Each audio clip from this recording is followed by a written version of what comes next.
5 years ago, Chicago native and photographer Rodney Jean-Baptiste was in Lower Manhattan. He was armed only with this camera, but he captured the faces of some of the Americans who lived through the attacks and shared his photos and experiences with our Bill Zwecker.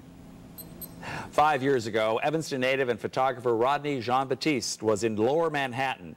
Armed only with his camera, he captured some unforgettable images, some of which he's here to share with us today. And it's great to see you, and very sad subject to talk to you about, but it's great to have you here today.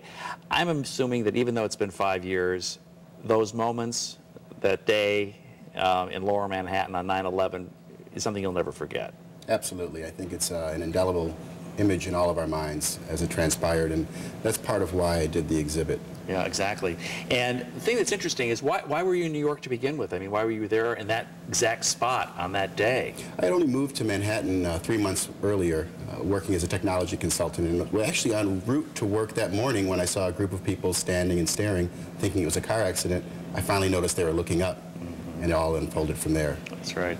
Well, some of the images that you have are just amazing. You know, and not only is it, you know, the buildings and the smoke and so forth, but I think some of the most poignant things in this exhibit, which of course is down in Pilsen and will be there into October, which is great, so people have a lot of time to see it, are the shots of the actual people who obviously are shell-shocked from, you know, from having just experienced this, covered with dust and everything. Those give the most intense reactions, because what you're seeing is what is actually occurring in people's hearts and souls. And what I tried to capture in doing that was not just the destruction of the physical buildings, but really of ourselves in a lot of ways. Yeah, when you think back on that day, what are some of the comments that you remember people making besides just the initial shock of the whole thing? I think more than anything, it was disbelief, it was primal fear, it was, in a lot of senses, not being able to comprehend what was going on. And I myself feel the same way, otherwise I wouldn't have been out shooting if I really knew what was happening.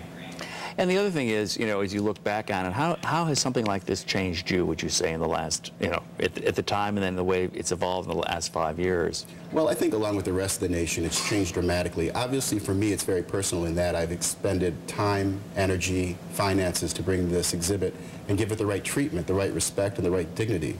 And so what I've really come to find is that for a lot of people, this exhibit is a catharsis.